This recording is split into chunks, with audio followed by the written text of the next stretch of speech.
Hello everyone. Last video में similar triangles में हमने बीपीटी के बारे में पढ़ा था। आज हम उसी की कंटिन्यूटी में पढ़ने जा रहे हैं बीपीटी का converse.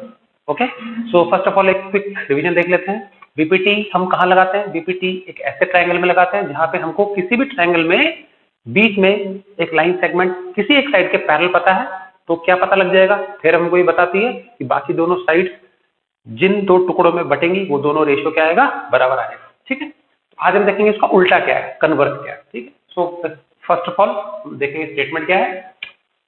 If a line divides any two sides of a triangle in the same ratio then it is parallel to the third side. क्या मतलब है इसका? चलो, हमारे पास एक ट्रायंगल है ए बी सी, ठीक, और यहाँ पे एक लाइन सेगमेंट बीच में बनी हुई है डीई। ठीक है, और हमको पता नहीं है डीई किसके बीसी के पैरेलल है कि नहीं, ये नहीं पता है। ओके, बट हमको क्या पता है? हमको पता है डीई जो है इन दोनों लाइन सेगमेंट्स को सेम रेशियो में कट कर रही है। That means AD by DB is equal to AE by EC. ये हमको पहले से पता है। तो अगर हमको ये पता हो पहले से तो हमको प्रूव क्या करना है? थ्योरम से क्या पता चलेगा कि डीई किसके पैरेलल होने चाहिए? बीसी के।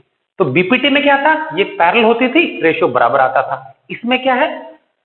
रेशियो बराबर है, हमको ये इसके पैरेलल होनी चाहिए। ओके, सो लेट अस सी, हमारे पास गिवन है ट्रायंगल एबीसी और हमको और क्या पता है? डी एक लाइन सेगमेंट है जो कि दोनों साइड को सेम रेशियो में काट रही है। That means AD by DB किसके बराबर है? एई बाय बीसी के बराबर है। ठीक है, अब हमको क्या साबित करना है? साबित करना है कि क्या डीई बीसी के पैरेलल है कि नहीं है। So we need to prove DE is parallel to BC. ठीक है, चलो, कई बार प्रूफ में हमको एक मेथड यूज करना पड़ता है। मेथड का नाम है कॉन्ट्राडिक्शन मेथड। क्या कहते हैं इस मेथड को, या क्या करना पड़ता है इस मेथड में? इस मेथड में हमको जो भी हमको प्रूव करना है उसका जस्ट रिवर्स अपोजिट मान के चलते हैं। ठीक, हमको प्रूव करना है डी किसके पैरेलल है? बीसी के। तो हम क्या मान के चलेंगे? थोड़ी देर के लिए मान लेते हैं डी बीसी के पैरेलल नहीं है। ठीक है, सो अब बीसी के पैरेलल अगर डी नहीं है तो कम से कम डी से कोई ना कोई दूसरी लाइन सेगमेंट होगी जो कि क्या बीसी के पैरेलल होगी। तो हमने क्या मान लिया? Let us suppose on the contrary. Contrary मतलब होता है उल्टा। ठीक है, that DE is not parallel to BC. DE BC के पैरेलल नहीं है। ठीक है, तो क्या पता चला? So there must be some other line from point D. D से ये पैरेलल नहीं है तो कम से कम कोई दूसरी होगी जो कि क्या होगी? इसके पैरेलल होगी। तो हमने क्या है? डॉटेड लाइन के सपोज कोई दूसरी मान ली डीएफ है जो कि किसके पैरेलल है? बीसी के। तो मैंने एरो को मार्क लगाया जो कि इंडिकेट कर रहा है कि दोनों के दोनों क्या है? पैरेलल। ये नहीं है तो कोई दूसरी होगी। दूसरी वाली कौन सी है? डीएफ बना दी। ओके, और एफ किसके ऊपर आ रहा है? एसी के ऊपर। So there must be some other line from point D. D से किसके parallel? Parallel to BC. Clear है? तो हमने बना लिया draw D F parallel to BC where F lies on AC. ये हमारा कंस्ट्रक्शन हो गया, छोटा सा अपोजिट मान लिया हमने। ठीक है, चलो जी, इससे पहले हम बीपीटी पढ़ चुके हैं। हम बीपीटी कहां अप्लाई करते हैं? एक ऐसे ट्रायंगल में अप्लाई करते हैं जहां पे किसी एक साइड के पैरेलल बीच में कोई लाइन सेगमेंट होनी चाहिए। तो फिलहाल यहाँ पे हमको इस ट्रायंगल में एक डॉटेड लाइन सेगमेंट डीएफ किसके पैरेलल दिख रही है? बीसी के पैरेलल दिख रही है। तो इसका मतलब हुआ हम इसमें बीपीटी अप्लाई कर सकते हैं। Okay, so necessary condition parallel होना चाहिए, वो है यहाँ। Okay, so in triangle ABC क्योंकि डीएफ किसके पैरेलल है? बीसी के पैरेलल है, तो इसलिए by applying BPT we can have AD by DB is equal to AF by FC. समझ में आ गया? डीएफ पैरेलल हो गया इसके, तो ये बाकी दोनों साइड्स को सेम रेशियो में कट करेगी। सो ये हमारा आ गया रिलेशन नंबर 1। यहां तक क्लियर है? ओके, नेक्स्ट, ये हमारी फर्स्ट इक्वेशन हो गई। सेकंड वाली जो हमको गिवन दिया हुआ है वो ऐसा कैसा हमको लिख लेना है। गिवन क्या दिया था? AD by DB is equal to what? AE by EC. तो ये हमने क्या ले लिया? सेकंड वाली इक्वेशन ले ली। ओके, अब अगर इन दोनों को हम एक साथ देखें तो हम पाएंगे कि दोनों का लेफ्ट हैंड साइड जो है वो क्या है? बराबर आ रहा है। देखिए यहाँ पे एडी बाय डीबी यहाँ पे भी है और एडी बाय डीबी यहाँ पे भी है। ठीक है, तो इसका मतलब हो गया इन दोनों इक्वेशन की जो राइट हैंड साइड है वो भी क्या होगी?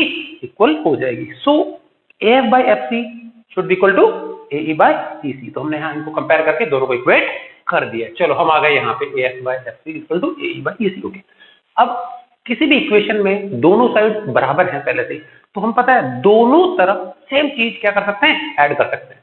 तो हमने क्या किया यहाँ पे? दोनों साइड में क्या ऐड करना है? 1 ऐड करना है। देखते क्या फर्क पड़ता है उसका। Okay, so adding 1 to both sides. तो यहाँ हमने ए बाई एफ में ऐड कर दिया 1, यहाँ पे भी हमने क्या कर दिया ऐड 1। एलसीएम ले लेंगे, ठीक है, सेम टू सेम आ जाएगा, ये इधर इंटू हो जाएगा, तो ए एफ प्लस इधर क्या आ जाएगा एफ सी। सिमिलरली इधर क्या आ जाएगा ए ई प्लस ई सी बाय ई सी। यहाँ तक क्लियर है? चलो आगे चलते हैं। अब ए एफ और एफ सी को हमको ऐड करना है। ऐड कैसे करेंगे? फिगर पे चलते हैं। ए एफ और एफ सी देखेंगे, फिगर में क्या दिखाई दे रहा है, ए एफ यहाँ से यहाँ तक और एफ सी यहाँ से यहाँ तक, तो इनको ऐड करने का मतलब हो गया पूरी लेंथ ए सी बन गई। तो यहाँ हम लिख देंगे ऊपर क्या है एफ प्लस सी कितना हो गया ए सी, नीचे same to same F C. Similarly A E और ई सी को भी हम फिगर से ही ऐड करेंगे। तो देखेंगे यहाँ पे ए से ई तक यहाँ तक लेंथ है, ये यहाँ तक है ई सी, तो इन दोनों को ऐड करेंगे, अगेन विल हैव ए सी। तो यहाँ पे भी क्या आ गया, इनका सम दोनों का क्या है ए सी ही आ जाएगा। सो यहाँ पहुंच गए हम। अब क्या करेंगे, क्रॉस मल्टीप्लाई कर लेंगे दोनों को। तो ये ए सी टू ई सी यहाँ आ गया, ए सी टू एफ सी क्या आ गया, ए सी दोनों तरफ से इरेज कर दिया आपने। और do you have now E C is equal to F C. अब देखिए उल्टा हम मान के चला, क्या माना है हमने, डीई इसके पैरेलल नहीं है, तो पहुंचे कहां पे, हम पहुंच गए E C is equal to F C. अब जस्ट ये जो हम नतीजे पे पहुंचे इसको टैली कर लेते हैं, क्या फिगर में भी हमको वो चीज मिल रही है। चलो ई सी और एफ सी देखते हैं, यहाँ तो बराबर आ रहा है, यहाँ देखते हैं ई सी तो इतना सा टुकड़ा है और एफ सी कितना बड़ा है, इतना बड़ा टुकड़ा है। तो दो लाइन सेगमेंट यहाँ तो बराबर आ रहे हैं, लेकिन यहाँ तो कुछ और ही बात। तो इसका मतलब क्या है, ये दोनों बराबर तो है नहीं, क्योंकि कोई भी दो लाइन सेगमेंट बराबर तब होते हैं जब वो परफेक्टली ओवरलैप करते हैं, उसका पहला एंड भी एक के ऊपर एक आना चाहिए, दूसरा एंड भी एक के ऊपर एक आना चाहिए। तो यहाँ सी तो कोइंसाइड कर रहा है, बट एफ और ई अलग अलग जगह पे आ रहे हैं, तो ये बराबर नहीं है। अगर हम चाहते हैं कि बराबर हो जाए, so but comparing it with the figure this is not possible, ये पॉसिबल नहीं है। लेकिन हम चाहते हैं अगर पॉसिबल हो तो कैसे होगा, वो पॉसिबल कब होगा, जब ये जो बिंदु एफ है ये बिल्कुल किसके ऊपर आ जाए, बिंदु ई के ऊपर आ जाए। So it can be possible only when the point F and point E they coincide each other. Coincide होता है एक के ऊपर एक आ जाना, एक ही बिंदु पे आ जाना। ओके, तो दोनों की लोकेशन सेम होनी चाहिए, सो दे शुड कोइंसाइड। और यदि मान लो एफ और ई एक के ऊपर एक आएंगे, तो ये पूरा डॉटेड लाइन सेगमेंट खिसक के किसके ऊपर आ जाएगा, डी के ऊपर आ जाएगा। तो पूरा का पूरा डीएफ जो लाइन सेगमेंट है it will lie on DE. Okay, so if F and E coincide, line segment DF and DE will also coincide. यहां तक क्लियर है? अब अगर डीएफ और डी कोइंसाइड करेंगे, एक के ऊपर एक आ जाएंगे, तो मतलब दोनों सेम टू सेम हुए, तो हम इसी लाइन सेगमेंट को दो नाम से पुकार सकते हैं, उसको डीएफ कह लो या डीई कह लो। Okay, so hence DF and DE they are one and the same line segment. तो हम डीएफ और डी में से दोनों में से किसी को भी यूज कर ले, कोई फर्क नहीं पड़ेगा। ओके, अब हमने कंस्ट्रक्शन में क्या लिया था, कंस्ट्रक्शन में देखो हमने यहाँ पे लिखा हुआ है डीएफ हमने पैरेलल बनाया था बीसी, याद है डॉटेड लाइन, डीएफ हमने पैरेलल बीसी का बनाया था, तो यहाँ लिखा है डीएफ पैरेलल बीसी, हमने कंस्ट्रक्शन से लिया है। और अभी हमने लिखा है कि डीएफ जो है उसको हम रिप्लेस कर सकते हैं किससे, डीई से। तो डीएफ की जगह हमने क्या लिख दिया यहाँ पे, डीई लिख दिया। तो finally we got the result, DE is parallel to BC. तो जो हमको प्रूव करना था वो हमने यहाँ प्रूव कर दिया। तो एसेंस क्या है थ्योरम का, थ्योरम में कन्वर्स ऑफ बीपीटी में क्या है, कोई भी लाइन सेगमेंट यदि हमने बनाई है ट्रायंगल में जो कि बची हुई दोनों साइड्स को सेम रेशियो में काटती है, तो इसका मतलब होगा जो लाइन सेगमेंट है वो थर्ड साइड की क्या होगी, पैरेलल होगी। Is it clear? आज का हमारा नेक्स्ट टॉपिक है part 3, angle bisector theorem. Okay, now ये जो थ्योरम है इसके दो पार्ट्स हैं। एक है हमारी पार्ट ए में देखेंगे हम इंटरनल एंगल बाइसेक्टर थ्योरम, और एक आएगी एक्सटर्नल, वो हम बाद में डिस्कस करेंगे। ओके, सो पहले समझते हैं कि क्या कहती है थ्योरम। ओके, सपोज हमारे पास एक ट्रायंगल है, this one A B C. Okay, और इस ट्रायंगल में हमने कोई भी एक एंगल चूज कर लेना। सपोज हमने एक ऊपर वाला एंगल ले लिया, vertex angle, angle A. Okay, अगर हम किसी भी ट्रायंगल में किसी भी वर्टेक्स एंगल का बाइसेक्टर बना दे इंटरनल, इंटरनल मतलब होता है अंदर, तो ये दोनों एंगल क्या होंगे, बराबर होंगे। तो ये जो बाइसेक्टर है, नाम दे दिया हमने इसको ए डी। तो ये जो बाइसेक्टर है, सामने वाली साइड मतलब अपोजिट साइड कौन सी हो गई, बीसी, इसके दो टुकड़े कर रहा है। तो थ्योरम क्या कहती है, अगर ये बाइसेक्टर है एंगल ए का, तो जो सामने वाली साइड को ये जो बाइसेक्टर दो भागों में काटेगा, इन दोनों पार्ट का जो रेशियो है वो उन दोनों साइड्स के रेशियो के बराबर होगा जिनके बीच में ये एंगल बना हुआ है, जिसका हमने बाइसेक्टर लिया। क्लियर है? सो क्या पता चला, एक एंगल ए का बाइसेक्टर है angle line segment AD, in that case ये बाय ये मतलब बीडी बाय डीसी किसके बराबर होना चाहिए, AB बाय AC, वो दो लाइन सेगमेंट जिनके बीच में क्या बना हुआ है, ये एंगल। क्लियर है? हमने यहाँ पे बाइसेक्टर अंदर वाले एंगल का लिया है, तो ये इंटरनल एंगल बाइसेक्टर थ्योरम हो गई। नेक्स्ट थ्योरम में हम बाहर का लेंगे, वो क्या कहलाएगी, एक्सटर्नल एंगल बाइसेक्टर थ्योरम। ठीक है, सो सबसे पहले हम देखेंगे स्टेटमेंट क्या है इसका। Okay, so what does it say, the internal bisector of an angle of a triangle, किसी भी ट्राइंगल के अंदर वाले एंगल का जो बाइसेक्टर है, डिवाइड्स द अपोजिट साइड, मतलब सामने वाली साइड को डिवाइड कर रहा है। ओके, ये दो पार्ट हो गए। किसमें डिवाइड कर रहा है, इन द रेशियो, किस रेशियो में, of sides containing that angle, मतलब जिस एंगल का वो बाइसेक्टर है उसी एंगल के आजू बाजू वाली जो दो साइड्स है उनके रेशियो में डिवाइड कर रहा है। That means BD by DC किसके बराबर होना चाहिए, AB बाय AC। क्लियर है, चलो तो ये हमारे पास फिगर है, ओरिजिनल फिगर इतना ही है, ये मैं कंस्ट्रक्शन थोड़ी देर में एक्सप्लेन करूंगा। Okay, so this is the triangle ABC। Okay, दिया है हमको। ओके, और वर्टेक्स एंगल जो A है उसका हमने बाइसेक्टर ड्रॉ कर लिया है AD।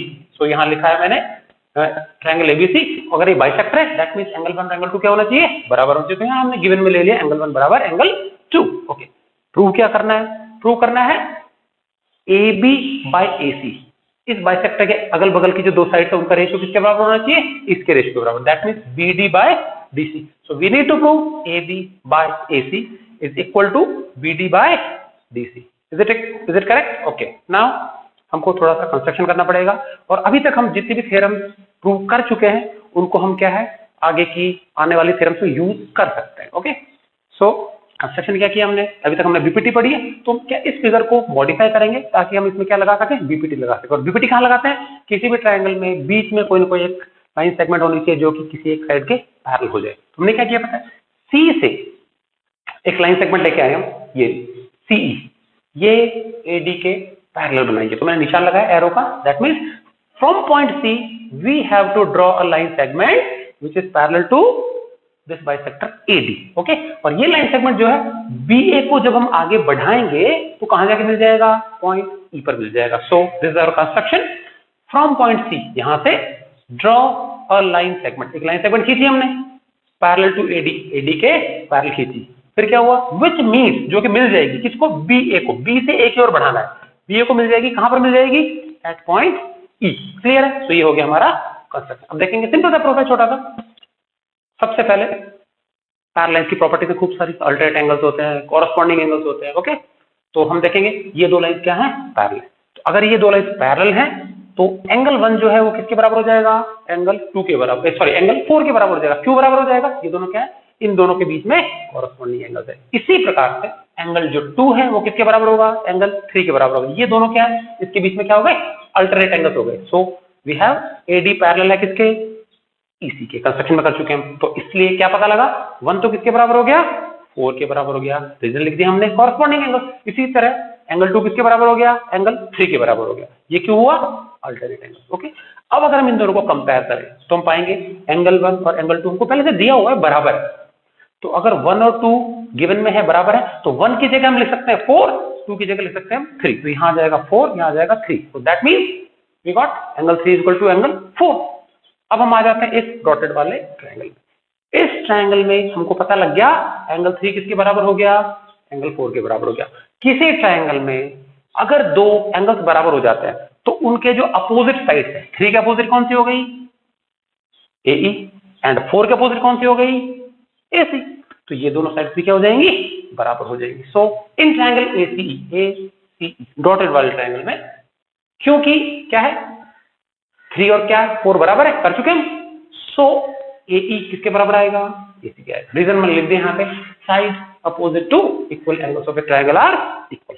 क्लियर, चलो आगे चलते हैं। अब हमने जो कंस्ट्रक्शन किया था उसका मेन रीजन क्या है वो अब आ रहा है। ठीक है, हमने इस छोटे से ट्रायंगल में एक बाहर और पोर्शन बनाया था, ये इसके पैरेलल। तो अगर हम ओवरऑल बड़े वाले ट्रायंगल में देखें तो बड़े वाले ट्रायंगल में हम पाएंगे AD किसके पैरेलल हो गया, EC के। तो हम कंप्लीट बड़े ट्रायंगल में BPT लगा सकते हैं। Okay, so now in triangle BEC, क्योंकि AD किसके पैरेलल है, EC के पैरेलल है, AD parallel to EC, therefore we can apply BPT over here. Okay, so BPT हमको क्या कहती है, ये अपॉन ये, देखो ये पैरेलल नहीं है तो ये अपॉन ये किसके बराबर होना चाहिए, ये बाय ये इसके पैरेलल है। सो AB या हम कन्वर्सली कह सकते हैं BA upon AE should be equal to BD upon DC। ये हमने लगा दिया यहाँ पे BPT। ओके, अब बी ए ये रहा, मैं इसको ए बी भी लिख सकता हूँ, एक ही बात है, बी ए लिखा है ए बी, तो हमने बी ए की जगह लिख दिया ए बी। ए ई ये था हमारा ए ई हमने बराबर कर दिया है किसके, ए सी के, तो ए ई की जगह हम रिप्लेस क्या कर सकते हैं, ए सी इक्वेशन नंबर 1 से, और इसको हमने एज इट इज छोड़ दिया। सो फाइनली हमको क्या मिला result, A B by A C is equal to B D by D C, और हमको यही क्या करना था, प्रूव करना था। ये थी हमारी क्या, इंटरनल बाइसेक्टर थ्योरम। ओके, फिर इसके नेक्स्ट पार्ट में हम देखेंगे कि एक्सटर्नल बाइसेक्टर थ्योरम क्या होगी। Thanks for watching.